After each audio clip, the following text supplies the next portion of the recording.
मावळते पोलीस महासंचालक अजित पारसनीस यांच्यासाठी पुणे शहर पोलीस दलाच्या वतीने शानदार निरोप समारंभाचे आयोजन करण्यात आले। 30 सप्टेंबर रोजी पारसनीस सेवानिवृत्त होत आहेत। त्या निमित्ताने शहर पोलिसांच्या वतीने शिस्तबद्ध संचलन आणि भावपूर्ण वातावरणात मानवंदना देऊन त्यांना निरोप देण्यात आला। यावेळी पुणे शहर पोलीस आयुक्त मीरा बोरवणकर, राज्याच्या बिनतारी संदेश यंत्रणेचे प्रमुख पिनाक पागणी, प्रसाद शर्मा, गुन्हे अन्वेषणाचे प्रमुख अप्पर पोलीस महासंचालक अशोक धिवरे आदी मान्यवर उपस्थित होते। बोरवणकर यांच्या हस्ते पुष्पगुच्छ आणि सन्मान चिन्ह देऊन पारसनीस यांचा सत्कार करण्यात आला। यावेळी पारसनीस बोलताना म्हणाले, पोलिसांची कार्यक्षमता घटू लागली आहे। आज महाराष्ट्रासमोर दहशतवाद, नक्षलवाद, सायबर गुन्हेगारी, संघटित गुन्हेगारी यांचे मोठे आव्हान आहे। त्यासाठी पोलिसांना जनतेचे सहकार्य मिळणे गरजेचे आहे। महाराष्ट्रासारख्या राज्यात स्त्रीभ्रूण हत्या ही मोठी समस्या आहे, त्यातही पोलिसांनी लक्ष देण्याची गरज आहे। जातीय सलोखा राखण्यासाठी पोलिसांची भूमिका महत्त्वाची आहे। कोणतीही जात, धर्म तुमच्यावर अविश्वास दाखवणार नाहीत। जनता आपल्या मागे उभी राहिल्याने आपले काम सोपे होईल असेही त्यांनी सांगितले। अशी माझं फार वेगळं भावनिक नातं आहे। माझे शालेय शिक्षण, कॉलेजचं शिक्षण हे सगळं इथे झालेलं आहे आणि नोकरीमध्ये जॉईन होईपर्यंत मी पुण्यातच वावरलेलो आहे। मी आज जे काही घडलेलं आहे याच्यामध्ये पुण्याचा फार मोठा वाटा आहे। त्यामुळे पुण्यामधनं मिळणाऱ्या या निरोपाचं एक वेगळं अप्रूप आहे, एक वेगळं महत्त्व आहे माझ्या दृष्टीने। हो, म्हणजे फक्त 2च क्लिप्स जर दिवसातनं 100 वेळा दाखवल्या गेल्या आणि तिथे हिंसाचार झाला म्हणून शेवटी पोलिसांना बळाचा वापर करावा लागला, तो हिंसाचार का नाही दाखवला गेला? आमचे 54 पोलीस आणि अधिकारी त्याच्यामध्ये जखमी झाले, त्याच्यापैकी 8 जणांना फ्रॅक्चर्स झाली, हे कुठे दाखवलं गेलं का मीडियामध्ये? नाही, माझं म्हणणं असं आहे की एक बाजूच दाखवली गेली, कारण काहीही असतील त्याची। मी कोणावर आरोप करत नाही।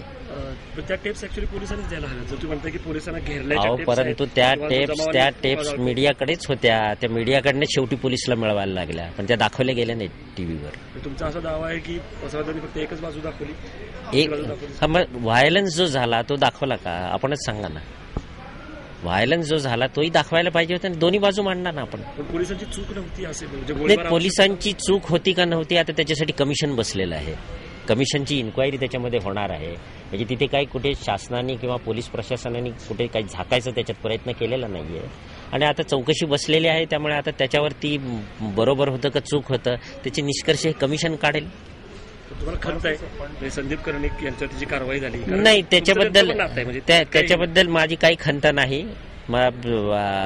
त्याच्या आधीच आम्ही ते पत्र दिलेलं होतं बदलीसाठी, कारण ती परिस्थिती अशी निर्माण झाली, त्या अशा परिस्थितीमध्ये तिथे राहू नये त्यांनी असंही आम्हाला वाटलं आणि त्याच्याबद्दलची खंत नाही। हे बघा, त्याच्या नोकरीची सुरुवात आहे, मला अनेक पोस्टिंग्स मिळतील, तो प्रश्न नाही आहे।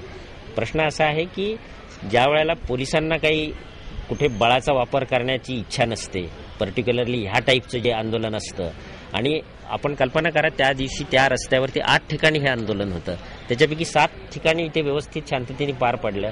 एका ठिकाणी 192 लोकांना पोलिसांनी ताब्यात घेतलं, तिथे कुठलाही विरोध झाला नाही आणि या एकाच ठिकाणी झालं। ते कळणाऱ्या लोकांवर गोळीबाराचं समर्थन मी करत नाही, परंतु याच्यामध्ये मी एक गोष्ट आपल्या निदर्शनाला आणू इच्छितो की हे कदाचित सामान्य माणसाच्या लक्षात येत नाही, पण पोलीस अधिकारी म्हणून आम्हाला ते कळतंय की ते पळणारे जे लोक होते हे रिव्हॉल्वरच्या रेंजच्या बाहेर होते आणि फायरिंग जे होतं ते रिव्हॉल्वरनी करत होते, बंदुकीने नाही। आणि त्या क्लिपमध्ये सुद्धा तुम्ही नीट बारकाईने बघा, तिथे कोणालाही गोळी लागताना किंवा कोणीही पडताना दिसत नाही। आम्हाला ते पाहिल्याबरोबर लगेच लक्षात येते की तो मॉब जो आहे हा रिव्हॉल्वरच्या कक्षेच्या पलीकडे आहे, त्याच्या रेंजच्या बाहेर गेलेला आहे। तेव्हा मला असं वाटतं की ते आता ही चौकशीमध्ये बाहेर निघेल की ते घाबरवण्यासाठी फक्त तो मॉब परत येऊ नये याच्यासाठी मागणं गोळ्या झाडून एक घाबरवण्याचा त्यांना प्रयत्न केला गेला, त्याच्यामुळे ते तसं झालं असावं। परंतु ते दाखवल्यामुळे तसं चित्र असं निर्माण झालं की पळणाऱ्या मॉबवरती गोळीबार झाला म्हणून। आणि पळणाऱ्या आता त्या गोळ्या ज्यांना लागल्या त्या किती अंतरावरनं लागल्या आणि त्या गोळीबारात कोणाला लागलं का हे आता चौकशीमध्ये सगळं बाहेर येईल. म्हणजे बाकीच्या 7 ठिकाणी कुठे पोलिसांनी बळाचा वापर केला नाही, एकाच ठिकाणी का करावा लागला, ते काहीतरी कारण असणार. सर तुम्ही असंही म्हणालात की या क्लिप्स पुढेही भविष्यात वारंवार दाखवल्या जातील, पोलिसांच्या बदनामीचा हा कट आहे. नाही असं काही म्हणणार नाही मी. कारण असं काय नाही असं काही कुणाकडे रोख आहे, कुणाचं कट नाही असं काही बोललो नाही. मी फक्त एवढंच म्हणालो की प्रसार माध्यमांनी दोन्ही बाजू मांडाव्यात, एवढंच माझं म्हणणं आहे. मी कोणावरही आरोप केला नाही, कोणाही कट वगैरे हा शब्द सुद्धा मी वापरला नाही. पोलीस तुम्ही हल्ली बघता पोलीस फायरिंगचं प्रमाण अतिशय कमी झालंय, पोलीस सुद्धा फायरिंग करायला उत्सुक नसतात. परंतु त्यावेळेला आता काय तशी परिस्थिती निर्माण झाली होती, पोलीस घेरले गेले होते, त्याच्यामध्ये गोळी झाडली गेली ती. जमावामध्ये बऱ्याच वेळा असं होतं की एकावर झाडलेली गोळी दुसऱ्याला लागू शकते, किंवा पायावर नेम धरलेला असतो त्यावेळेला तो दगड उचलायला मागतो म्हणून ती त्याच्या डोक्यात लागते किंवा छातीत लागते. हे बरेच त्याच्यामध्ये पैलू आहेत त्याचे, ते सुद्धा लक्षात घेतले पाहिजेत. म्हणजे गोळी लागली कुठे याच्यावरनं म्हणतात त्यांची छातीवर मारली, डोक्यात मारली, पण त्यावेळेला तो जमाव काय हालचाल करत होता, त्यावेळेला ती पर्टिक्युलर व्यक्ती कुठल्या पोझिशनमध्ये होती, हे सुद्धा या ठिकाणी महत्वाचं असतं. त्याची माहिती मी घेतो, परंतु मी नागपूरला जाऊन आलो, तिथेही तुमच्यासारखे सगळे पत्रकार आले होते, पण कुणी या विषयावरती त्याबद्दल बोललं नाही माझ्याशी, किंवा कुणी तक्रार त्यावेळी केली नाही. अगदी 2 दिवसापूर्वीचा हा विषय आहे. नाही मला माहिती आहे ती घटना आधी घडलेली आहे. मी परवा दिवशी मी नागपूरमध्ये होतो, डे बिफोर यस्टरडे. त्या प्रकरणात कशा पद्धतीने नाही आता त्याची माहिती घेतो ना, त्यांची काय तक्रार आहे किंवा काय. तो इन्सिडेंट आम्हाला असा रिपोर्ट झाला होता की असं त्यांनी हे केलंय, ते चुकीचं दाखवलंय आणि म्हणून त्यांनी गुन्हा दाखल केला. आणि दुसऱ्या बाजूची तक्रारी आली हे मी काल वृत्तपत्रामध्ये वाचलं, काही SMS आला त्याच्यामध्ये वाचलं.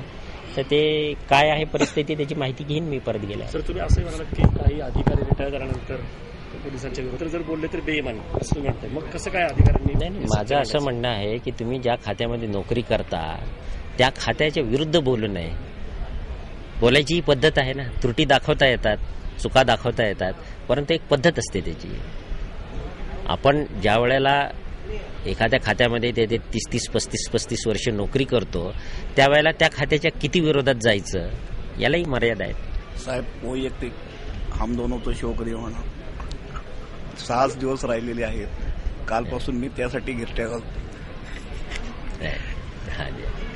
कॉलेजमधले मित्र आहेत आमचे.